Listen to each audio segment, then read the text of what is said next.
What is up, everybody, and welcome to the 5th edition of the Flying Otters podcast. I'm stand-up comedian Jimmy McCartney, and along with me is concert photographer, videographer, and the tech person behind this podcast, Kirsten Pacelli.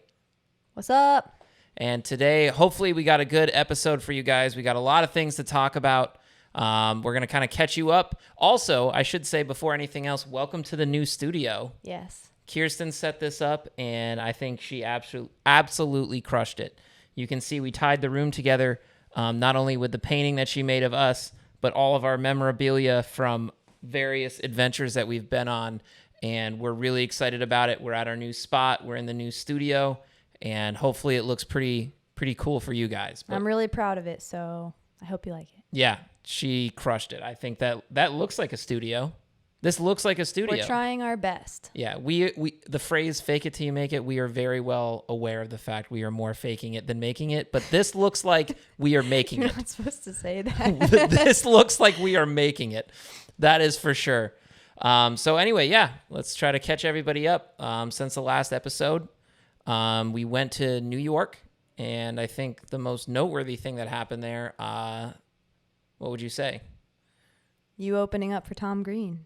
Yeah, I opened up for Tom Green. I featured for him at the Foothills Performing Arts Center in Oneonta. There was almost 400 people there. It was one of the I think that was the biggest crowd that I've ever done in like an actual performance hall. Yeah, and you killed it, and I got to go in the bird's nest. it was pretty dope. Yeah. They had a for the camera operators, a bird's nest that was above everybody with a great view, and it was really cool up there. So fortunately, I did not suck. I'm very glad I did not. And we did record it, so maybe one day when you do make a special and you release it on YouTube for everybody, That'll be in it, maybe? they can see it. That was a really good episode. I actually did not suck. I'm very glad I did not. It went really well. I think I did really solid. It was also just such a cool experience meeting Tom Green. That's the thing. It's like all of the things we always talk about, the unknowns of doing this life and all of the fears and you know, the struggles and the setbacks or whatever. But how many people got to do what we did that day? You know, other people paid $40 or $50 just to sit in the audience, just to look at Tom Green from a distance. You know, To watch him for all the 2 hours that he did. yeah, he was on stage a very long time, but it's just like a wild thought, right? Like instead of us paying money to sit in the audience, we got paid to do that and like sit there and hang out with him in the back and like have them bring us food. And, you know, it's just such a weird thought. There was 2 green room bathrooms back there or whatever. And it was like Tom Green and then Jimmy McCartney. And it was just like the weirdest, you know, it's just, we are so lucky that some of the things we're getting to do and see are things most people will never get to experience. And we got to hang out with his dog, Charlie. His dog is awesome, unbelievably well behaved. Yep. Our dog could learn a lesson, 2, 3, 4, maybe 500 lessons from And Charlie. Max sat in the hotel room. Yeah, he did. So that was a good thing that he was not there for that because the show went for a very long time. So it would have been a very long time of him whimpering and whining. Like he is right now outside the door. Yeah. And also, we should note, Mac has been with us the entirety of today. Like always, Mac is with us 24/7. And if we have the audacity to close the door for 3 minutes, he whimpers as if he's been neglected for 5 days straight. The only reason he's out there is because we haven't quite figured out how to have this so that the wires are not all over the place in here. But For him to trip maybe and when destroy. we get our next studio upgrade, that'll be next. It'll and be then Mac Mac-proof. can hang out. It'll be Mac-proofed. Yeah, I doubt it, but he would still be jumping all over us and trying Yeah. to put his ball in our lap. And Yep. yeah, So it's very either distracting. Yeah, it's either have him all over us in here or hear him whimpering outside. Which adventure would you like to choose? Apparently, we chose And the we noise. can still hear him through these headphones Yep. and microphones in our own Yep. ears. So that's pretty good. Yeah, and so if any of you that are listening think that maybe you're hearing a loud static noise and there's something wrong with your viewing system, fun fact, it's probably Mac. That's probably the root of all of it. Or this program that we're using, which we had very many technical difficulties getting set up today. Yeah. So hopefully this works and actually records so Yeah. that we don't have to redo this. We really hope that you enjoy this episode because this was not a simple, easy one. It took us like probably an hour just now. We had to turn off the computer and re-download the app, and it still wasn't working. And then I pushed some buttons, and it finally worked. So That's the weird thing with technology is that it'll just Faking it till we make it. yeah. Are we making it? Faking it. That's fine. That's fair. All right. We're trying. Yeah, the next one. The next thing that happened as soon as we got back from New York, because there's been a lot of... Wait, more things happened in New York. They did? I think so.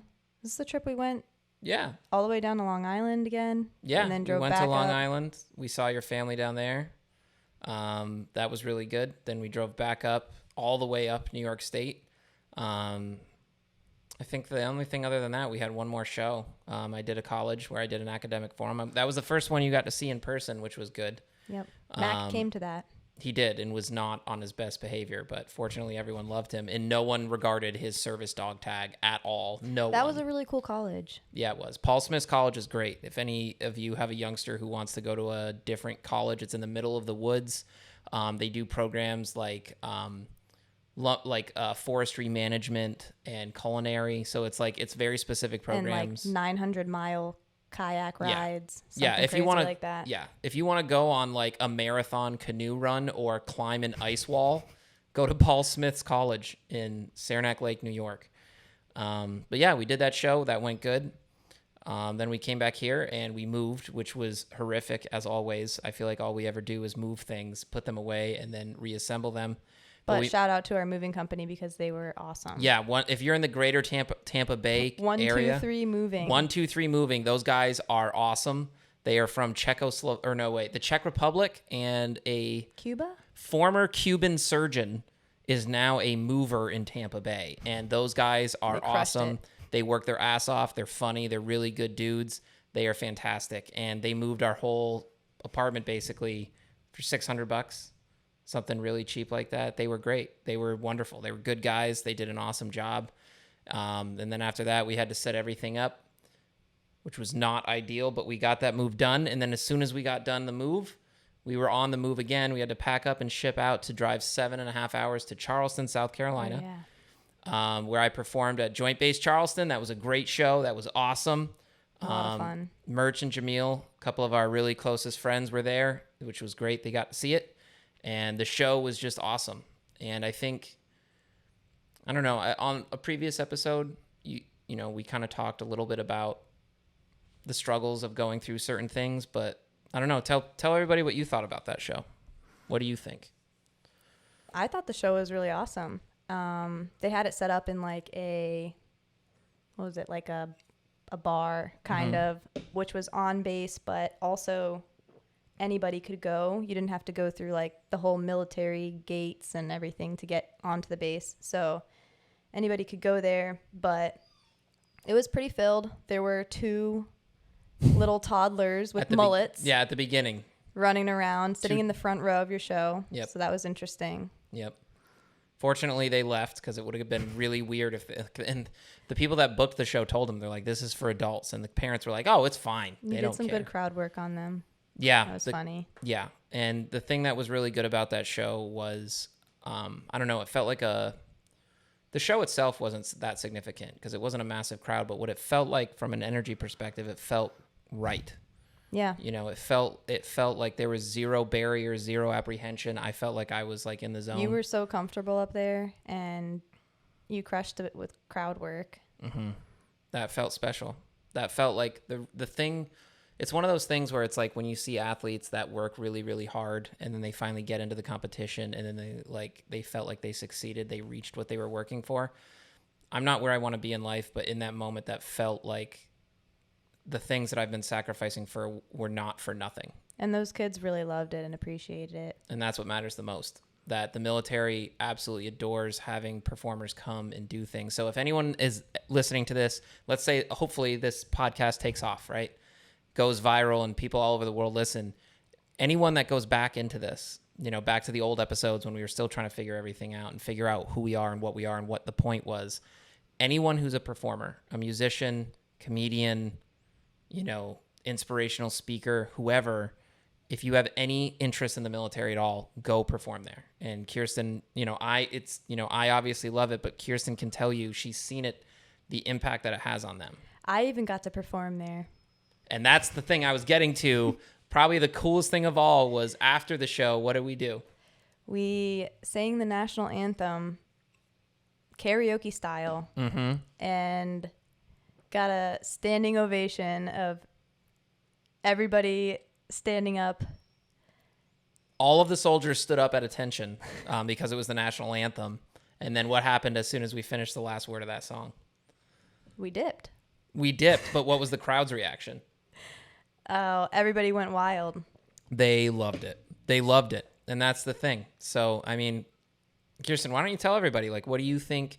Not me, but just when you, even just doing the national anthem, how do the military troops react to feeling like they have something exciting and they have something different and they have something fun and uplifting? Like, how does it impact them? You've seen it on a whole bunch of bases now. Yeah, the difference between seeing you perform at like the Tom Green show versus the way that the much smaller crowd of military people appreciated and just loved being able to get away for a few minutes and totally forget about what was going on in the outside world and how hard they were working to be there just to laugh and have a good time, and how much they all appreciated it and wanted to line up afterwards and take pictures with you and buy hats and do everything else. It just meant so much to them, so much more than regular people just going to a show and paying for a ticket to do just another night out. It was like something that they probably wait for all year, something that fun and exciting to go out and do. Yeah. And I'm really glad that you said that as an outside perspective, because it's something I've been saying to people the whole time about how much it means to me and how much I can tell it means to them. But And I'm you really almost glad. cried during that show, I think. I really almost did. I probably shouldn't be admitting that, but I really almost did. Because it means so much to me, because it's like you can see how much it means to them. And I'm really glad that you said it that way. Like, objectively, the Tom Green show was a way bigger moment with a much bigger crowd, you know, way and more that's significant. what the typical comedians go for, is performing in front of a bigger crowd at a performance hall, at a big, huge venue that's made for that. And you were on just a little tiny stage, you know, just your microphone. You didn't need anything fancy, and they all loved it. I mean, you probably had the best also reaction to your closing joke where you have volunteers. Yeah, that went great. They were both awesome. Yeah, they were awesome and they loved it. They get so into it. And that's the thing. So, you know, and I'm really glad that you said that, because objectively the Tom Green thing was a way bigger moment in terms of like the progression of my career, I guess, maybe, or like the milestones that I'm reaching. But the military shows impact people in a much different way. A much different way. Like, and how many have you done now? Military shows? I think in the last couple years, I've done like 26 or 27, something like that. Wow, I've got to go to quite a few of them then. Yeah, you've gone to like 5 of them? 5, 6, 7, 8 maybe? Probably more than that. Maybe I've done more. I don't know, but those are my favorite for sure. they're the best. They are the best. Not just because we love America, but also just like objectively, the impact. after parties are where it's at. They're awesome. It shifts the energy. They get so excited. It means so much to them. It's like when you do a show like what happened with Tom Green, people laugh, they have a good time, right? Cool. And maybe some people feel good. They feel like they escape their stress. So it makes an impact in that way. Doing the military shows, and you've seen it, it sinks into their soul and it like makes them feel good. And the way that I've explained it before, and you can tell me if you agree, people want to see Tom Green because they're like, oh, that's a celebrity. I want to see the guy I've seen in a movie. After military shows, people want to meet me because they view it as like, that's my older cousin. I just want to hang out with him. Yeah. Because I feel like you're also special for them because you relate directly with them, because you know so much about the military and you care so much about it that you're able to directly relate with them and make jokes with them that only really they would understand because they're so involved in it, and they're able to laugh at all the different branches, and your jokes kind of work regardless of the branch and regardless of if you have lieutenants and officers in there. It doesn't even matter because you've performed for probably some really high up guys, and they'll come say hi to you after the show and not be able to take a picture or something, but that's always super cool. I'm really glad that you get to see it, and I think maybe the message that we're trying to get to, if anyone is either a performer themselves, comedian, musician, or you know anyone who is, the military is not only a good way in to make a good like they pay really well. They treat you fantastic. You can attest Maybe to that. not right now. Well, now because of the way that budget cuts are going with Doge overseeing things, but in general, they pay really well. They treat you fantastic, but more importantly than any of that, the impact that it has on them is incalculable. It means so much to them. And I'm really glad that you've got to experience it. They put you up in really good hotels. They treat you great. They make sure you're okay. They take good care of you. They get excited. It means a lot. Yep.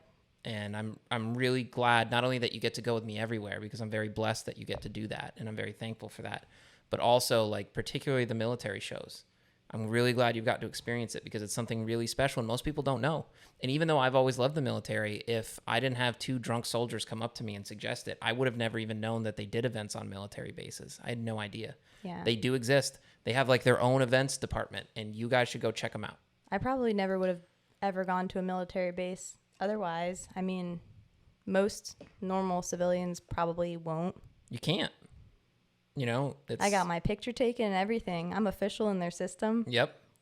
Yeah, you are. And every time we go to a base, my same picture prints out. From Alaska, which is a cool thought. Yeah. Because your first one was at J-Bear in Anchorage, which we're going back to. We'll get to that in a minute. But yeah, you got to go onto a military base and see things people don't ever get to see. Yep. And I'm really glad that you got to see that. And for anybody out there who is an up-and-coming performer who can't get booked in like big venues, the military bases are such a good option. You're going to get the best audiences. They'll be small, but they'll be the best audience you could ever ask for because it's going to mean the world to them. They're going to pay you well. They're going to treat you well. You're going to actually make a difference in the world. Yep. So we got to do that. Then after that, we had Kenzie and Richie's wedding. Kirsten was the photographer there. She crushed it. She got a really good moment that I missed. Oh. She got some really funny moments. She got some really good photos. We got to see some of our really good friends. We got to do putt-putt. Yeah, we did. The wedding venue that our friends got married at was on like a little mini farm in Tampa Bay. DK Farms. Yeah, who knew that Tampa Bay had, in the midst of like the density of all the people here, there's like a little mini farm there. And they had a unbelievably, let me just phrase it nicely, crude mini putt course. That was definitely not anything that could have been official. I'll just put it that way.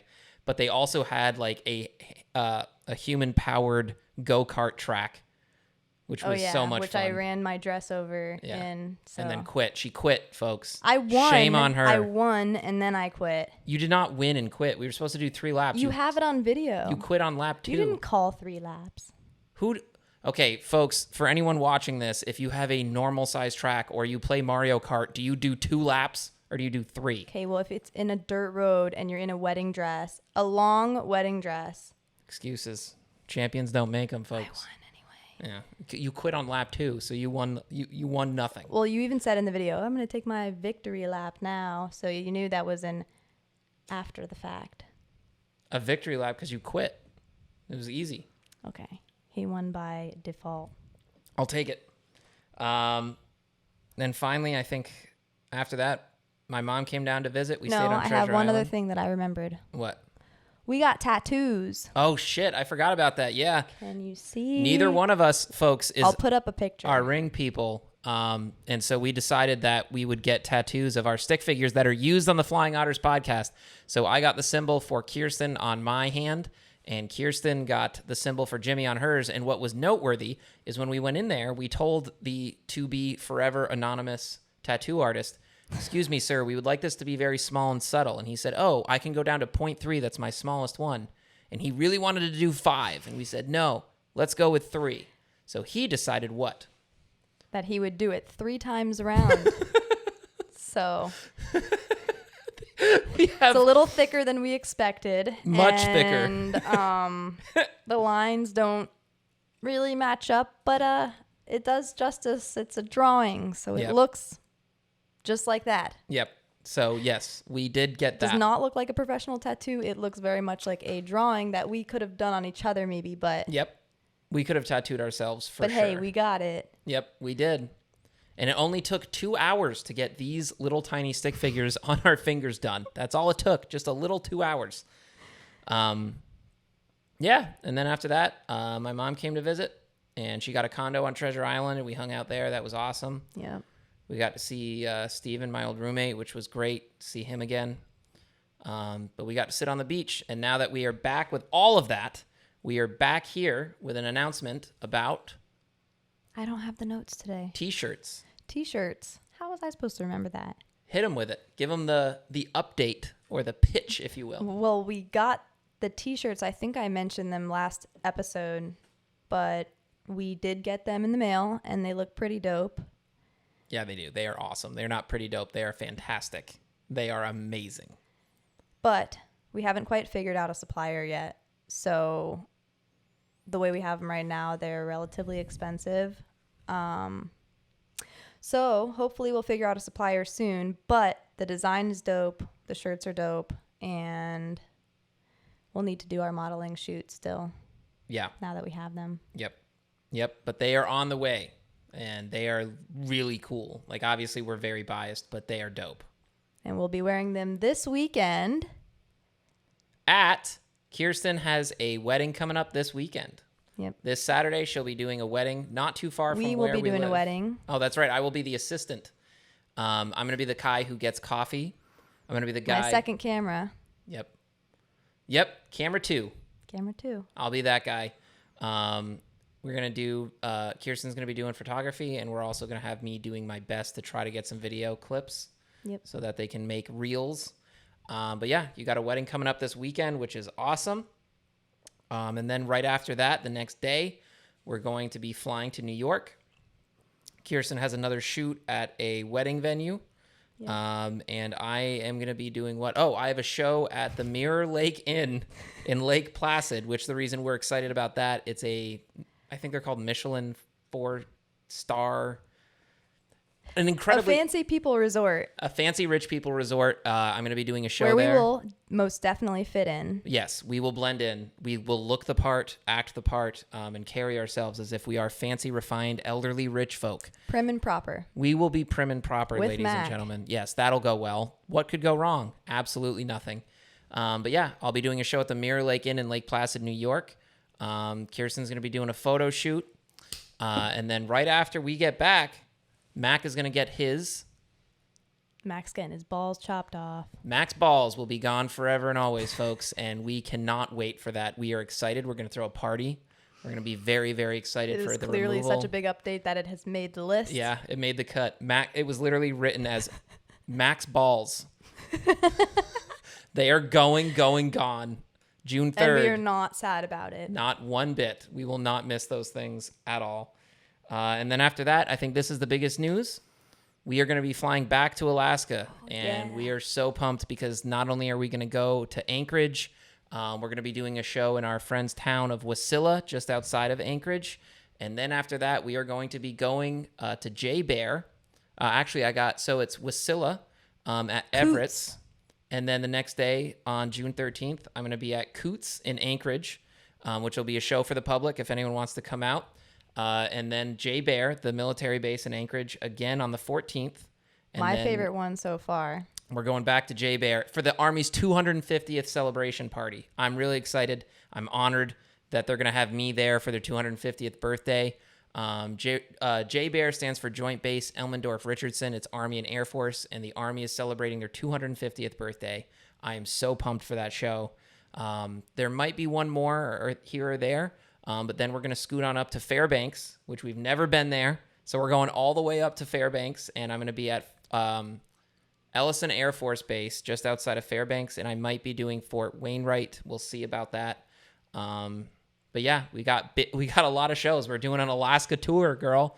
We're going back to Alaska. Are you pumped? Again, yes. Tell everybody how you feel about Alaska. What are your thoughts? I fucking love Alaska.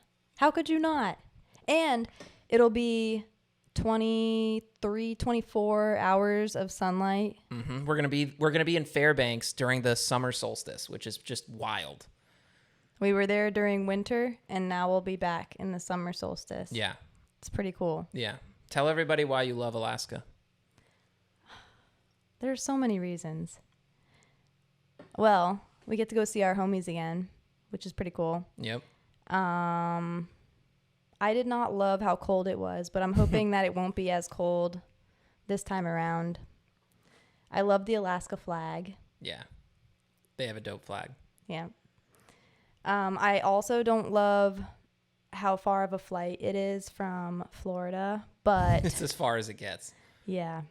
But the nature is so awesome out there. Everything is beautiful. Describe the mountains to people.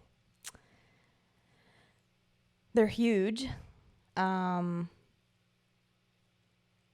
Basically, you can see glaciers from like Anchorage.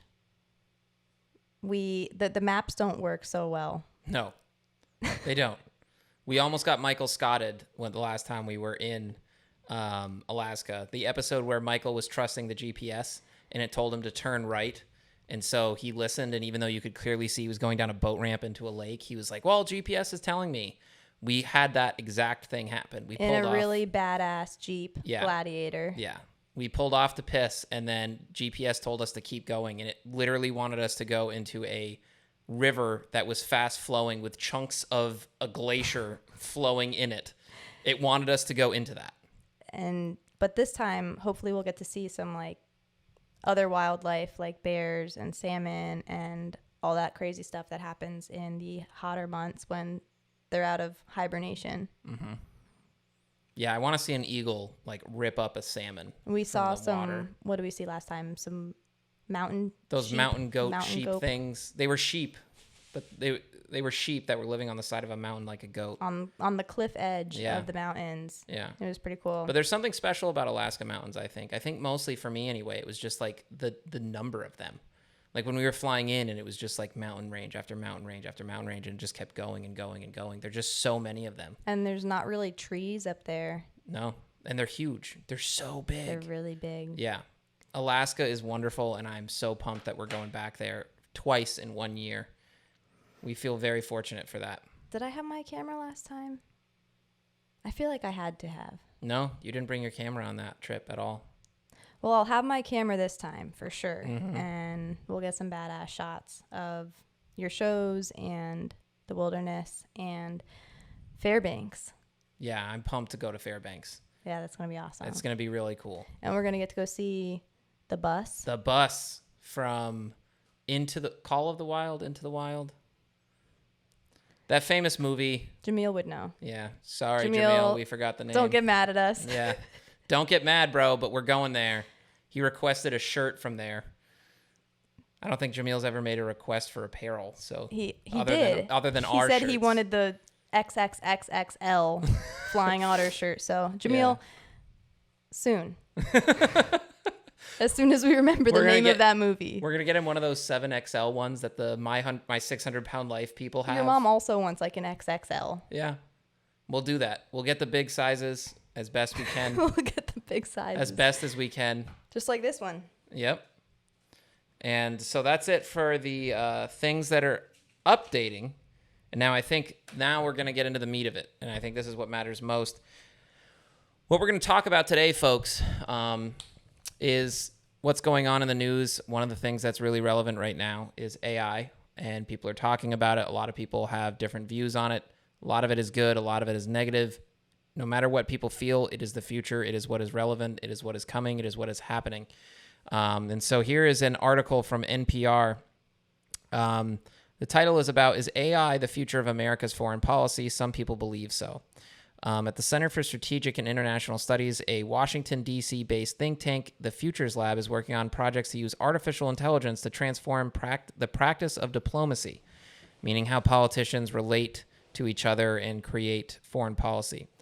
With funding from the Pentagon's Chief of Digital and Artificial Intelligence Office, the lab is experimenting with AIs like ChatGPT and DeepSeek to explore how they might be applied to the issues of war and peace.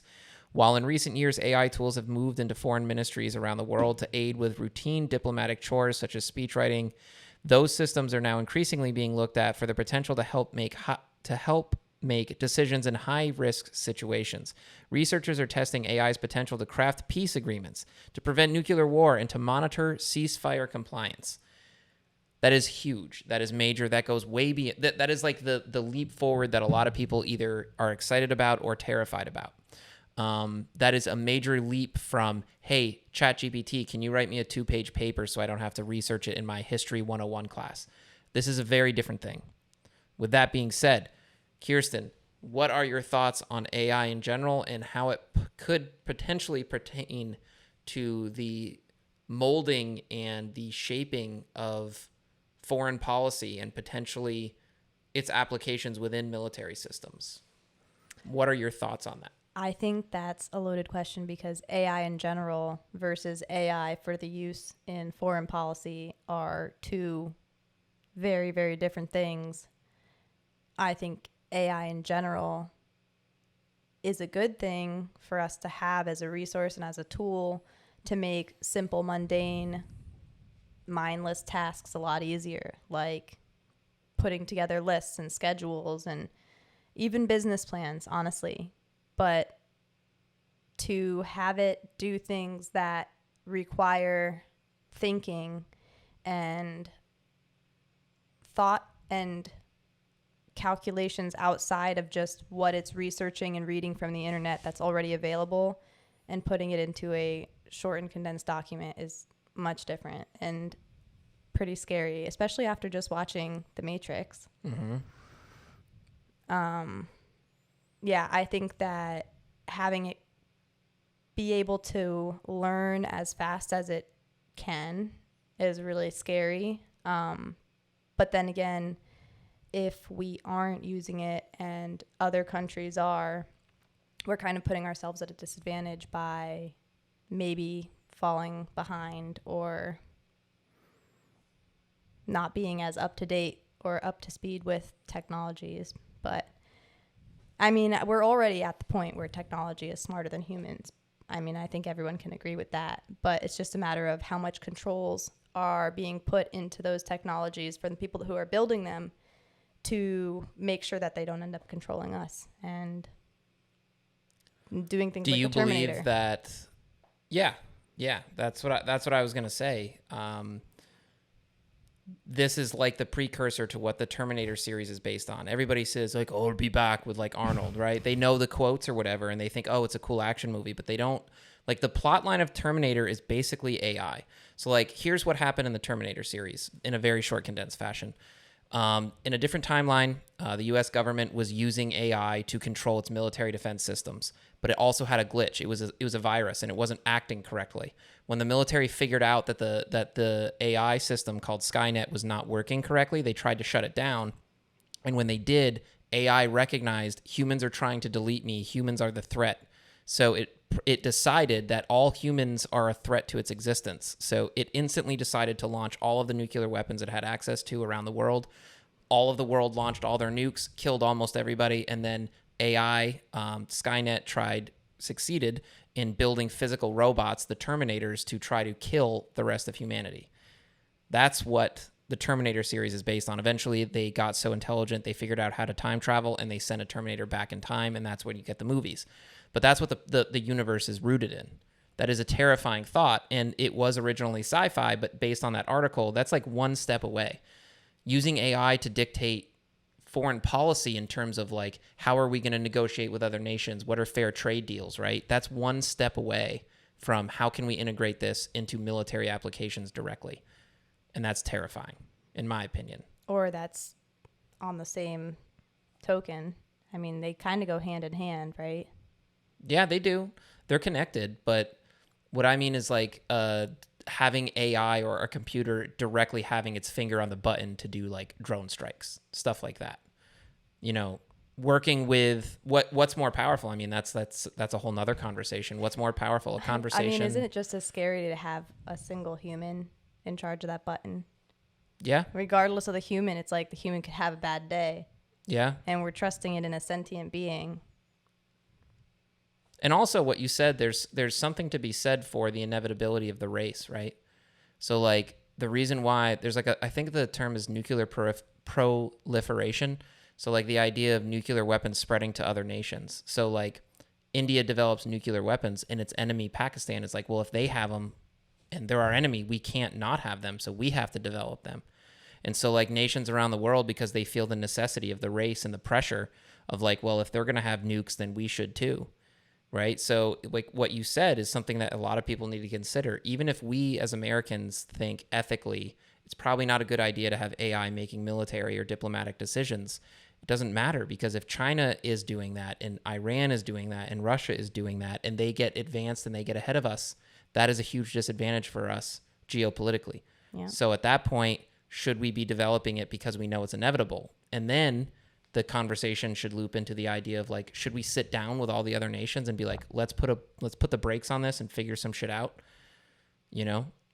Yeah, and I mean, is everyone really going to agree? And that's another thing. Even if they say that they're going to do it, how do we not know that they're not doing something behind the scenes, you know? Right. It's like, well, we can just still keep developing this on the hush. I mean, how many things really are on the hush that we don't know about already going on in government, in our own government, you know? Let alone in foreign policies and around the world. We have no idea what they're brewing up, and why would they not be brewing up something to protect themselves and telling us that they're not, you know? And that's why because these things... we're probably doing the same thing. Yep. And in my opinion, I think that's why these things are so terrifying, because it's like, even if you could get other countries publicly to say, okay, we won't do that, we all know that all countries are doing some shady stuff behind the scenes.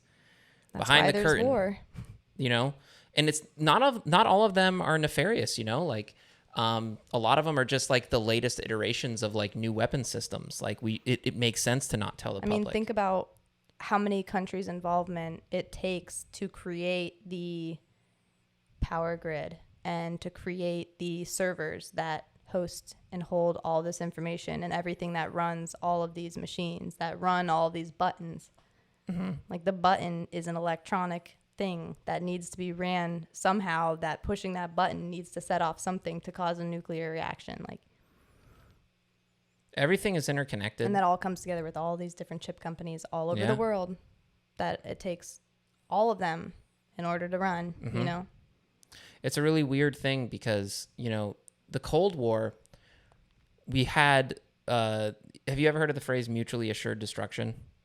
So it's basically the idea of like, if the US and the Soviet Union, like the old Russia, if they had enough nukes, so many nukes that are hidden in different places, it was guaranteed that if one were to attack the other, it was a guarantee that they'd both be destroyed. And because neither side wants to be destroyed, they don't attack each other. So it's so bad and so scary that neither one of them attacks, right? So they know, like, if you attack me, I'm going to kill you. We're both going to die. So, like, let's just not. So that used to be something that was, like, thought of with, like, nukes. But now there's, like, a new version of that with us and China. China is our nemesis. We know that. We know that they are our biggest rival. They're the biggest threat to the United States as the global dominant superpower. Why is it that there is an outright war? Because our economies are interconnected in a way that are so intertwined that it would be like mutually assured destruction. I mean, look how much a tariff even impacts everything.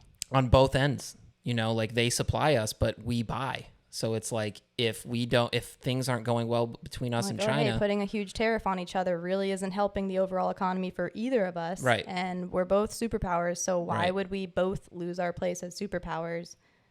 It's a really weird thought, and it's a really weird thing that, like, because our economies are so interconnected, it's very difficult for us to have outright war with each other.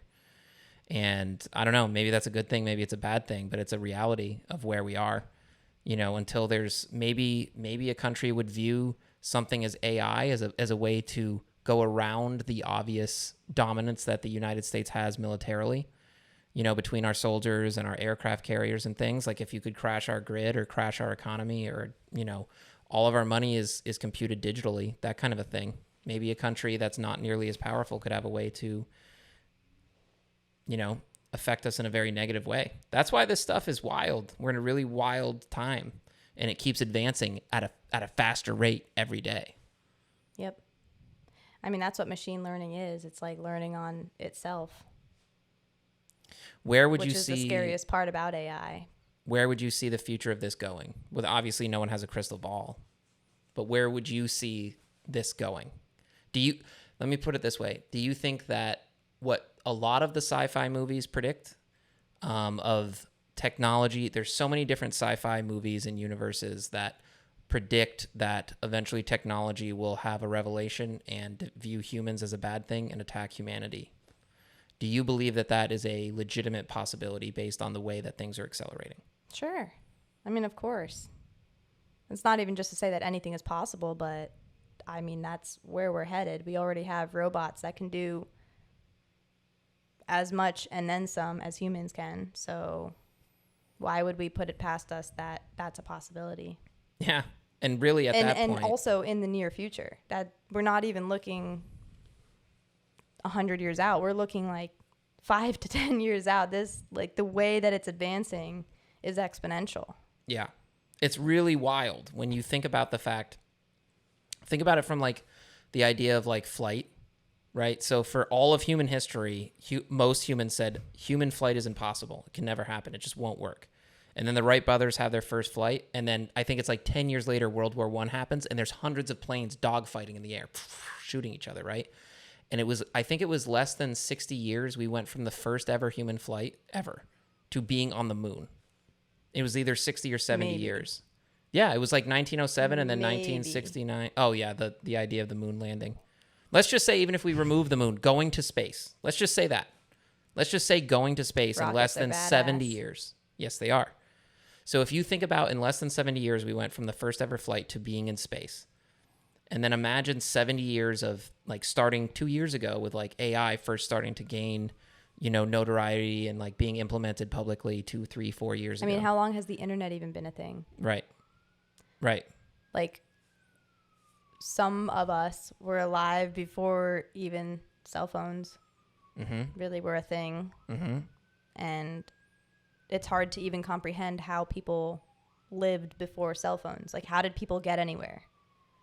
As an aside, I know we're talking about a very serious topic. I've thought about doing this as a bit on stage, and I think it would be a really good one. The idea of like, I could live without, I don't give a shit about most of technology. I really don't. I don't use it. You know that.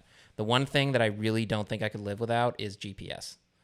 How the hell? You would not do very well. No, and no one would. Think about the fact that it used to be that our parents would take a vacation and they'd say, I will just get to this place in another state with a piece of paper I can barely read. They would print out their MapQuest. And hello, how do you use a printer? I can't use a printer to save my life. I would get more frustrated trying to use a printer than I would trying to get this program running today. Think about before MapQuest, though. Like, let's go back to when we were kids in the early 90s. Our parents used to take a piece of paper, a map. It was very vague in general. They would just be like, I'll go the highway. I'll follow the signs. And then I will ask gas station attendants late night. I'll go into a gas station. I'll go into a 7-Eleven at 1:30 in the morning. From Florida to New York. Yeah, I'll just figure it out. I'll get there. I just know I have to go north. You don't know about the traffic. You don't know how to get around that big roadblock. You don't know anything. Good luck. That is wild shit. Pre-GPS is a wild thought. Just take 95 all the way north. You'll figure it out. You'll get there. That's basically what they used to do. It's pretty wild. Yeah. But in conclusion, tell me what you think. What are your thoughts in general about AI being implemented with government policy, potentially military applications? I think it's scary as shit. But I also think that that's nothing that general population or people like you and me are ever going to have an impact on. So it's kind of one of those things where it's like, either you roll with it and take the information as it comes and try to stay as relevant as possible, or you get lost in the Stone Age and you fall behind and you have no idea what's going on. And you just become one of those people who's like, I'm not being involved in any of this because I don't care to keep up with it. And so I think it's inevitable, and I think it could lead to the ultimate demise of humans or the economy and civilizations that we know today. But I also think we have no say in any of that. So it's not worth losing sleep over. There are many things that you can lose sleep over. There are many options, folks. Which do you choose? Mac. Choose your own adventure. Would you like a Mac? Would you like stress? Would you like the fear of the unknowns? Would you like the crippling terror knowing that the world is on a brink of collapse? Or that we could get hit by a nuke tomorrow? Who knows, folks? You can choose many options. You can bind multiple for added effect. ChatGPT can just jump out of my computer right now and say, gotcha. Welcome to the next stage of evolution, folks. It's 2025. Anything could happen. Yeah. How do you want to stay awake at night? Ask yourselves. There are many options readily available. I think on a lighter note, we have more hot takes. Yes. All right. Unless you want to give your final, what are your thoughts about AI and... I think the only thing that I would say, the Dune universe, another sci-fi universe, very short of it. Humans advanced really far. They got really good. Computer technology tried to do an uprising and kill humanity. They had a really bad war about it, and then they decided we're not going to do it anymore. They still figured out how to travel through interstellar space and colonize other worlds, but they decided we're not doing this. So if you watch the Dune universe, if you pay attention, you're not going to see things like cell phones and stuff like that they obviously would have. They chose not to have those things because they deemed that it was a detriment to humanity and a threat to their existence. I think that's something noteworthy. I don't think I need to say anything more than that. I don't have a problem with technology. I do think we're playing with fire, and I think eventually you'll get burned. Not that you will definitively, but it just feels like it's inevitable, like at some point. So I feel like the best thing we could do is put the brakes on it. Whether you use it or not, you're fucked. Try to figure out, yeah. Yep. And that's how millennials have felt our entire existence. No matter what, we are fucked. Oh, you wanted to buy a house? Fun fact. Nope. Oh, you wanted to get a job after the college that you went to, promised that would be a good career for you? Nope. You wanted to pay back your student loans that you thought you could pay back with a job that you can't get? Nope. You wanted to live in a time frame of peace and stability? Nope. Ha. Gotcha. Gotcha. Welcome to adulthood, millennials. Thought that college degree would do you some good? Go sit in your own house and make a podcast. Fun fact. No.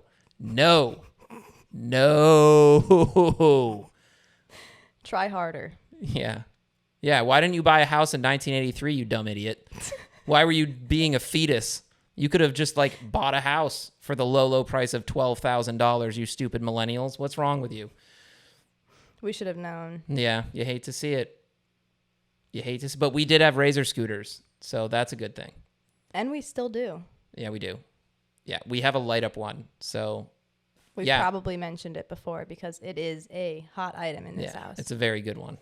And now it is staged on its own holster, which is pretty dope. Mm-hmm. All right, to conclude our episode tonight, hot takes coming in hot. I will start because Kirsten's is way more interesting than mine. Here's what mine is. Any human who is at a day job, a 9 to 5, I don't give a shit what it is or who you are. I don't care if you're a clerk at the DMV. I don't care if you're a sales rep. I don't care if you're an office worker. I don't give a shit. If you have a work phone and you choose not to answer that thing ever, you are an asshole. I hate you. I hate you. I hate you. You are the worst. So much, and Kirsten can attest to this, so much of my day is spent sitting on my goddamn computer and on my phone calling people, not the people who tell me, go screw you, Jimmy, I'm not interested. Those are fine. Get them all the time. The people who never answer their phone ever. It's not even those. It's the people who have a gatekeeper, who sit in the office all day long, and they have a gatekeeper specifically to not take calls and meetings and do their job. So they sit there in the office all day just to sit there and not take meetings and do exactly what they're sitting there for. I can't tell you how many venues that I've called folks. Not the ones who I've sent them my information and they're like, oh, you're not good enough or you're not what we're looking for. Those are fine. Those happen. I can't tell you how many venues I've called 25, 30, 50, 100 times, and they've never once, not one time, picked up their phone. Or have always been in a meeting. Every single they've time never you responded. call, they are always in a meeting. Like, they must be really fucking busy. I smell bullshit, and it smells awful, and I cannot stand you people. You are the bane of my existence, and you are the worst. Pick up the phone. In fact, do me a favor. Pick up the phone and tell me, go screw yourself, Jimmy. We're not interested. I would much rather hear that than that goddamn sound of a ringtone never being answered. You are the worst. Answer the goddamn phone. Hey, who's calling? Oh, okay. Hold on, Jimmy. Let me put you on hold while I go see if they're available. Yeah. Oh, turns out. Sorry, they're in a meeting. Yeah, turns out that they're going to be in a meeting for the next 20 years or so. So, sorry. Just try back maybe in again 2 weeks. Perfect. Can you tell them to call me back after their meeting is over? Yep. I'll leave a message with them. So just the message is to call me back. Yep. I'm sure they'll do it because they definitely have done it before. That's what I do all day, folks. I get rejected and ignored constantly, but more so ignored, and Kirsten can attest to that. So those people, if you don't answer the phone, you are in fact the worst. The worst. and I hate you. I hope that someone puts way too much mayonnaise on your sandwich and a sick person sneezes in your eyeball. That's what I hope. Well, maybe not the second one. That seems pretty bad. But the first one for sure. I hope you get an awful mayonnaise sandwich. All right. Kirsten Pacelli, your hot take. Brace yourselves, folks. Be adults. Here we go. All right. I need to put this nice and gently. My hot take is that there should be an entire league for trans sports. And that's nice because everybody would watch it. That would be a spectacle for everybody to see. And that nobody could get mad about it because we're all letting them compete on an equal playing field. Right? Hit me with it. Give me a rant. Rant. I want to hear you rant.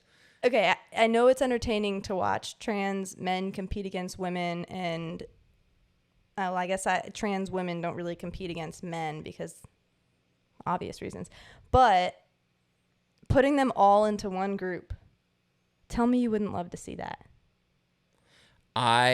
Here's what I think. Track, wrestling, UFC, let's go. You want it all. Yeah. Pay-per-view events. Yep. And imagine the sponsors they could have. Ooh. Give me your best sponsor. For the Tampax, Pearl. Only some of you need them. Yep. Maybe. Anyone could, depending. But here's what I think. I think that objectively, having a different league for people who are trans makes the most sense, regardless of where people fall on this issue. I mean, we came up with the WNBA, so... The TBA? Yeah. I mean, it would be fair and equal opportunities for anybody. Anybody who wants to compete in that can. And no one would tell you no. So you believe trans men and trans women are competing together. So if you identify as a T in any form... You could identify as any T letter. League. And the T League. And if you want to compete in the T League, you can. If you want to compete and you want to be on an even playing field with humans, that's the league inclusive. for you. And then that could say that the NBA can be saved for, what do they call it? Cis men. Cis males. Cis males. And then the WNBA can be saved for cis females. And then the TBA. The TBA, there you go. Other. So if it's male, female, or other, the TBA is the other? Yes, and it's still just like any other pro sports where you have to make it, right? You have to be good enough. Or maybe you don't, and that makes it even more fun to watch. 2 UFC fighters. It could be a fundraiser. It can just go by weight. Yeah.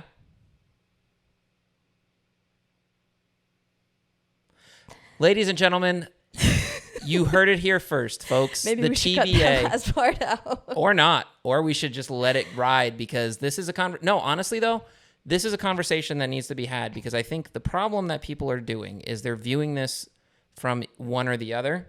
And Kirsten provided a alternative third viewpoint. There could be a whole Olympics for it. There are some people who say trans people should be allowed to compete in the sport of their choosing with the gender of their choosing. There are other people who say biological males should not compete with biological females who identify as the opposite sex, and vice versa. Kirsten Pacelli has come up with a new option 3, called the TBA, the Trans Basketball Association, and it's the Trans Olympics. We have the Trans FC, the Special Olympics. We have the regular Olympics. Trans Olympics. What would the icon be? Ooh. Instead of the 5 circles? It would be the pride flag. No. Could it be this? Could it be, like the circle and the arrow that's used for male and then the circle and like the cross that's used for female, those symbols? Instead of the 5 rings for the Olympics, it would just be those things combined into one. It would just be all based on gender. That thing into one. And this is the thing, folks. If you think that what she's doing is or saying is either bigoted or insensitive, think about it objectively. It is a little insensitive, but... This is a different perspective, though. We're all adults here. Yeah, we're all adults, but also objectively, this is a different route. People are viewing it through the lens of either absolutely not or absolutely. Objectively, it's a fair, plausible solution right. to the problem, which right. is should biological males be able to compete against biological females? I think the answer to most is obvious. And you know what? I'm very proud of you for being able to take a position that is not necessarily the politically correct one. And you're talking about things that some people are afraid to talk about. And that takes courage. That takes balls. That takes... And you can't cancel me because I don't even have 1,000 followers. We have maybe 17 subscribers on this channel, so you also can't really do much about that. Yeah, that is true. That is very true. And honestly, though, here's the thing.